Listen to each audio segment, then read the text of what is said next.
Hi everyone. Today we'll be covering a concept that is ionic radius from periodic table. Now why ionic radius? ठीक है, ionic radius एक वैसा concept है जो directly theoretical समझ में आ जाता है, बट जब हम MCQ करते हैं तो MCQ में थोड़े से डिफिकल्ट जाता है. So let's start with that. Ionic radius means we are talking about ions.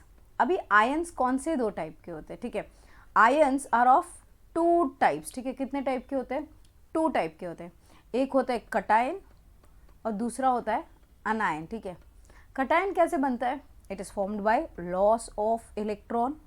And anion कैसे बनता है? By gain of electron. ठीक है, अनायन बनेगा by gain of electron, cation loss of electron. अब किसकी साइज छोटी हो जाएगी, किसकी साइज बड़ी हो जाएगी? समझो हम लेते हैं सोडियम एज 2,8,1. ठीक है, और क्लोरीन जो 2,8,7 हो जाएगा. Now cation have tendency to donate electron. तो इसके पास अभी कितने शेल है? KLM. And after donating this one electron क्या हो जाएगा उसका? 2,8 विथ Na+. अब साइज देखोगे तो ऑलरेडी डिक्रीज हो गई क्योंकि एक शेल ही चला गया. But what about अनायन? अनायन will be Cl- with 2,8,8. तो इसके तो शेल नंबर सेम ही है. सो इन दैट केस अनायन की साइज कैसे बढ़ेगी? Okay, one more example of cation. Say for example I have magnesium. Magnesium is 2,8,2. अब पहले हमने सिर्फ एक ही इलेक्ट्रॉन निकाला, हम दो नहीं निकाल रहे. So now it becomes 2,8,1. तो मैग्नीशियम +1 हुआ. अब इस केस में भी देखोगे तो शेल नंबर तो सेम ही है. So what happens in cation? Magnesium के पास प्रोटॉन्स कितने हैं? 12 protons. And initially there were 12 electrons. अब इलेक्ट्रॉन निकालने के बाद क्या हो गया? मैग्नीशियम के पास है 12 प्रोटॉन्स एंड 11 इलेक्ट्रॉन्स. मतलब क्या ज़्यादा हो गया? प्रोटॉन्स बढ़ गए. प्रोटॉन्स क्या करता है? इलेक्ट्रॉन को अपनी तरफ खींचता है. तो अगर ये प्रोटॉन्स और यहाँ पे इलेक्ट्रॉन है, प्रोटॉन्स आर नाउ डोमिनेटिंग, उसका नंबर बढ़ गया, तो वो क्या करेगा? इलेक्ट्रॉन्स को अपनी तरफ खींचने लगेगा. सो it will start pulling electron towards itself because effective nuclear charge बढ़ गया. पहले इफेक्टिवली क्या था? 12 प्रोटॉन 12 इलेक्ट्रॉन. बट अभी क्या हो गया? प्रोटॉन्स 12 हो गए है बट इलेक्ट्रॉन्स 11 हो गए. सो इफेक्टिवली कौन ज़्यादा हो गया? न्यूक्लियर चार्ज बढ़ गया. So it will tend to pull electrons towards itself. The size decreases. Same goes with anion. Anion में इसमें क्या होगा? उल्टा. It was earlier 2,8,7 for chlorine and for Cl- it is 2,8,8.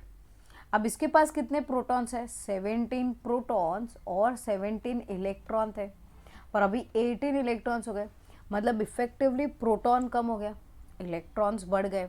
Also जितनी इलेक्ट्रॉन्स ऐड हो रहे तो इलेक्ट्रॉनिक रिपल्शन स्टार्ट हो जाता है. सो इन दैट केस रिपल्शन की वजह से साइज एक्सपांड होता है थोड़ा बहुत. सो अनायन की साइज क्या होती है? अनायन size increases.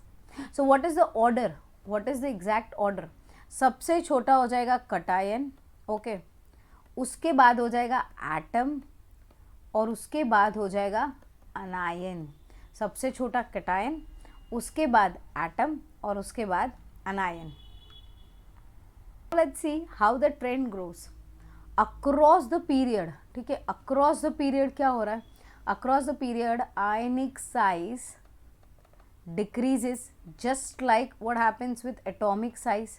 And down the group what happens? Down the group ionic size increases. ठीक है, तो इसमें कुछ ज़्यादा याद नहीं रखना है कि जैसे एटॉमिक साइज का है वैसे ही same ionic size across the period कम हो रहा है और down the group ionic size increase हो रहा है. मतलब पीरियोडिक टेबल में अक्रॉस जाओगे तो साइज कम होता है आयन का और नीचे जाओगे तो बढ़ेगा. But what if I give you something like this. मैंने दिया तुम्हें N-3, O-2, F-, Na+, Al+3, Mg+2. अब ये केस में देखोगे तो मेरे पीरियोडिक टेबल अगर मैं रेफर करती हूँ तो यहाँ पे होते मेरे सोडियम, मैग्नीशियम, फिर यहाँ पे आता है एल्यूमिनियम और नाइट्रोजन, ऑक्सीजन, फ्लोरीन तो यहाँ पड़े हुए. तो फिर इस केस में कैसे हो जाएगा? ठीक है, एल्यूमिनियम थोड़ा साइड में. हाँ, सो इस केस में how do we arrange it? ना ही अक्रॉस है ना ही नीचे है. So how do we see? So in that case what will we see is, first we'll see what are the number of electrons and protons. इसके पास कितने electrons हो गए? तो नाइट्रोजन के पास टोटल होते हैं 7. अब कितने हो गए? 3 ऐड हुए, 7 + 3 10 इलेक्ट्रॉन. ऑक्सीजन का एटॉमिक नंबर क्या है? 8. तो 8 + 2 10 इलेक्ट्रॉन. फ्लोरीन के पास क्या हो जाएगा? 9 + 1 10 इलेक्ट्रॉन. सोडियम के पास 11 होते, उसमें से एक चला गया, मतलब 10 इलेक्ट्रॉन. एल्यूमिनियम के पास 13 होते, उसमें से 3 चले गए, so that becomes again 10 electrons. And magnesium 12 होते और 2 चले गए तो 10 electron. So all of them have same number of electrons, that is they are called as isoelectronic species. इसको क्या बोलेंगे हम? Isoelectronic species. अब देखते हैं प्रोटॉन कितने हैं सबके पास. हाउ मेनी प्रोटॉन्स डज हैं? नाइट्रोजन ऑब्वियसली 7 एटॉमिक नंबर, तो 7 proton. Oxygen will B 8, fluorine will be 9, sodium will be 11, magnesium 13, sorry aluminium 13, magnesium 12. अभी जिसके पास प्रोटॉन ज़्यादा कंपेयर टू इलेक्ट्रॉन, वो क्या करेगा? इलेक्ट्रॉन को खींचेगा अपनी तरफ और खींच के साइज छोटा कर देगा. तो कंपेरेटिवली सब में से किसके पास सबसे ज़्यादा प्रोटॉन्स है? 13 नंबर वाला. तो साइज सबसे छोटा कौन सा हो गया? एल्यूमिनियम. उसके बाद मैग्नीशियम, क्योंकि उसके पास 12 प्रोटॉन और 10 electron. Then comes sodium, then comes fluorine with 9 proton, then comes O-2 and then comes N-3. तो हमने कैसे डिसाइड किया? If the number of proton, how do we decide? If the number of protons is more than electron, then atomic size, what happens? Atomic size goes on decreasing. Atomic size क्या होता जाएगा? कम होता जाएगा. And reverse, if number of proton is less than electron, तो proton control ही नहीं कर पा रहा, इलेक्ट्रॉन को नहीं खींच पा रहा, इसलिए आयनिक साइज, यहाँ पे ionic size will happen. What will happen to ionic size? Ionic size goes on increasing. Okay, so this is the basic thing what you have to remember. समझो अब मैं तुम्हें देती हूँ Na+, Mg+2, S-2, P-3. अब यहाँ पे मैं क्या देख रही हूँ? मेरा पीरियोडिक टेबल जो है, मेरा सोडियम और मैग्नीशियम यहाँ पे, और मेरा सल्फर और फॉस्फोरस यहाँ पे. सो अक्रॉस इट डिक्रीजेस. हमें सबसे पहले क्या देखना है? इट इज़ आइसो इलेक्ट्रॉनिक और it is not. So iso electronic है या नहीं? तो इसके पास हो जाएगी 10 electron. Magnesium after losing electron 10. अब सल्फर इज वॉट? 2,8,6 और 2 इलेक्ट्रॉन लेने के बाद 18 इलेक्ट्रॉन्स. फॉस्फोरस भी 3 इलेक्ट्रॉन लेने के बाद 18 electron, because it is 15 and it gains 3. अब देखोगे तो ये जो है, इसके पास ऑलरेडी सल्फर का इलेक्ट्रॉनिक कॉन्फ़िगरेशन 2,8,6 होता है और इसका 2,8,5. They have 3 shells. और यहाँ पे क्या हो जाएगा? 2,8 and 2,8 after losing electrons.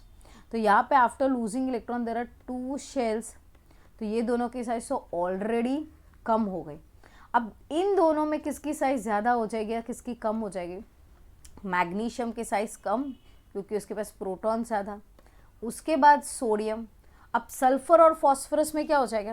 What is the number of protons in sulphur? 15 protons. और इसके पास 16 प्रोटॉन्स. जितने कम प्रोटॉन साइज उतनी ज़्यादा होती है ना, क्योंकि इलेक्ट्रॉन को पकड़ नहीं पा रहा. तो यहाँ पे आ जाएगा S-2 और फिर जाएगा लीस्ट प्रोटॉन वाला P-3. So now I guess hope it is getting clear कि कैसे देखना है. समझो मैं तुम्हें दे देती हूँ F-, I-, then I give you Na+ and I give you sulphur. ठीक है. अब यहाँ पे क्या मुझे प्रोटॉन इलेक्ट्रॉन कुछ देखना है? यस, सिर्फ फ्लोरीन का 10 इलेक्ट्रॉन है और सोडियम का भी 10 इलेक्ट्रॉन है. बट साइज़ किसकी कम हो जाएगी? कटायन की. तो सोडियम आ जाएगा. उसके बाद जाएगा फ्लोरीन. अब सल्फर और आयोडीन में why will I calculate any proton electron? Because iodine is quite below. It is fluorine, chlorine, bromine, iodine. इतना नीचे है मेरा आयोडीन, तो ऑब्वियसली सबसे बड़ा हो जाएगा. सो यहाँ पे आ जाएगा S-2 and then I-. So now let's quickly solve few question based on ionic radius. Very first question for you. Which atom has the largest atomic radius? Down the group atomic size increases. तो यहाँ पे क्या हो जाएगा? ली ना के R B Cs फरार. So that becomes francium. But francium is radio active, तो उसकी साइज कम होती है. So will not select this but it will be caesium. Following ion is so sodium, magnesium, aluminium, barium. अब barium तो सबसे बड़ा है तो उसको तो देखना ही नहीं. और सोडियम, मैग्नीशियम, एल्यूमिनियम सबसे ज़्यादा प्रोटॉन किसके पास है? इसके पास 13 है, इसके पास 12 और 11. सो सबसे छोटा हो जाएगा aluminium. Which is the smallest in size? ना O-2 means how many electrons? 10 electrons. C-4 is again 10 electron. F भी एक इलेक्ट्रॉन लेके 10 बन जाता है टोटल. और N-3 is again 10 electron. Let's see the protons, that is atomic number. इसका atomic number क्या हो जाएगा? 8. इसका 6. इसका हो जाएगा how much? Fluorine is 9 and nitrogen is 7. अब सबसे छोटा कौन हो जाएगा? जिसके पास बहुत सारे प्रोटॉन्स है. तो सबसे ज़्यादा प्रोटॉन्स किसके पास है?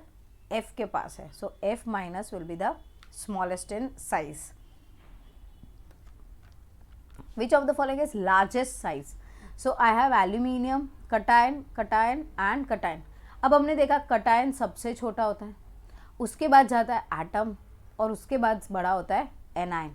सो इन दिस केस बाकी 3 cation है, एक ही एटम है, तो atom will be bigger in size. Next question. The radius of F minus and O-2 are in the order of F or F minus, O and O-2. अब atom और अनायन में कौन बड़ा होता है? Anions are bigger in size. So सबसे बड़ा कौन हो जाएगा? O-2 या F minus. This is with 9 protons, this is with 8 protons. So if we see here सबसे बड़ा कौन हो जाएगा? F minus. So I have F minus, the first one, so I will take it is this. So F minus, O-2, F and O. Correct. Next question. Which of the following is smallest size? सबसे कम किसका हो जाएगा? So quickly ये तो बड़ा ही हो जाएगा क्योंकि this is 2,8,8 का configuration. This is 10 electron, 10 electron and 10. But protons किसके पास सबसे ज़्यादा है? मैग्नीशियम के पास 12 प्रोटॉन्स है, इसके पास 11 proton and this have got 9 protons. So smallest size will be of magnesium. Next question, that is the last question, that is we've done in 2 minutes so many questions on ionic radius, right? Which of the following is largest? Now if I see sodium वैसे भी छोटा है, fluorine वैसे भी छोटा, because they come in the configuration of 10 electron, जबकि इनके पास कितने हो जाएंगे? 18 electrons. So S-2 और Cl- बचा. इसमें से दोनों के पास इलेक्ट्रॉन के नंबर तो सेम ही है, they both have got 18 electrons. But proton sulphur के पास कितना होता है? 16 एंड क्लोरीन के पास 17. जिसके प्रोटॉन ज़्यादा उसकी साइज कम, और जिसके पास प्रोटॉन कम उसकी साइज ज़्यादा. So in that case the highest will be S-2. So I hope this quick fast ionic radius concept with solvings of PYQ of ionic radius was helpful for you. If you've liked it, please do like, share and subscribe.